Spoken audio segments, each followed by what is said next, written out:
Hallelujah. ಎಷ್ಟು ಜನ ಸಂತೋಷವಾಗಿದೆ? ಕೈ ತಟ್ಟಿ ಹೇಳ್ರಿ. ಇಡೀ ದೇಶವೆಲ್ಲ ಬರಕಾಲ ಇರಬಹುದು, ಇಡೀ ದೇಶವೆಲ್ಲ ರೋಗ ಇರಬಹುದು, ಇಡೀ ದೇಶದಲ್ಲಿ ಅನೇಕ ಏರುಪೇರುಗಳು ನಡೀಬಹುದು, ಆದ್ರೆ ದೇವರ ಬೆಳಕು ಇಸ್ರಾಯೇಲ್ ಜನರಿಗೆ ಉಂಟು.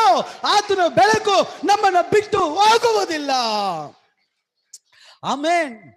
ವಿಮೋಚನೆ ಕಂಡ 13ನೇ ಅಧ್ಯಾಯ ಕೊನೆ ವಾಕ್ಯದಲ್ಲಿ ಹೇಳ್ತದೆ, ಈ ಬೆಳಕು ದೇವ ಜನರಿಗೆ ಪ್ರತಿದಿನ ಬರ್ತಾ ಇತ್ತಂತೆ.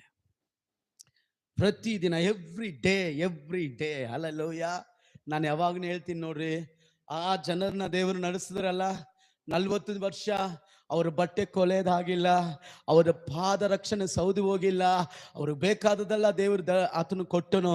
ಇವತ್ತು ದೇವರು ಕೊಡುತ್ತಾನಮ್ಮ.